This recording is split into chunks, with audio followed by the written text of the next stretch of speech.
আপনারা জানেন কয়েকদিন আগে এই ইউনাইটেড হেলথ কেয়ারের সিইও ওর মার্ডারকারীকে গ্রেফতার করা হয়েছে পেনসিলভেনিয়া থেকে। আজকে এই মুহূর্তে পেনসিলভেনিয়ার কোর্টে সে ছিল। কোর্ট থেকে তাকে নিউ ইয়র্কে নিয়ে আসা হচ্ছে। নিউ ইয়র্কের এনওয়াইপিডির পুলিশ সেখানে গেছে। এটা খুব দ্রুত প্রসেসের মাধ্যমে খুব দ্রুততার সাথে এইটা মুভ করছে তারা।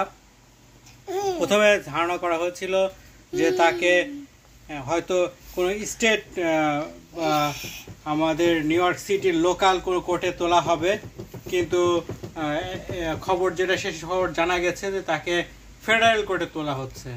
তো পার্থক্য এখানে এটা হচ্ছে যে যদি লোকাল কোর্টে তোলা হতো তাহলে তার যে ধরনের শাস্তি হতো, ফেডারেল কোর্টে যাওয়ার ফলে তার শাস্তিটা আরও বেশি হবে। অর্থাৎ এটা যদি মনে করা হয় বা প্রমাণিত হয় যে তার সাথে টেরোরিস্টদের কোনো সংগঠনের সাথে যুক্ত ছিল, তাকে ফার্স্ট ডিগ্রি মার্ডার চার্জ আনা হয়েছে। তো ফার্স্ট ডিগ্রি মার্ডারের ফেডারেল কোর্টের শাস্তি হচ্ছে মৃত্যুদণ্ড। যদিও আমেরিকাতে ফাঁসি দেওয়ার বিধান নেই, তারপরেও এখান থেকে এই ব্যক্তির হয়তোবা এইরকম একটি শাস্তি হওয়ার বিধান আছে, হয়তো যাবজ্জীবন কারাদণ্ড থাকবে। আজকে নিউ ইয়র্ক জেলে প্রথমে হয়তো তাকে কোর্টে নেওয়া হবে। এখন এই যে এনওয়াইপিডির পুলিশেরা গেছে ওইখানে, আপনারা দেখছেন যে এই হেলিকপ্টারটা করে তাকে নিয়ে আসা হচ্ছে।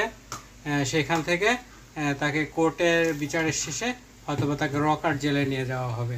এই ছিল আমার কাছে সর্বশেষ তথ্য। ধন্যবাদ সবাইকে।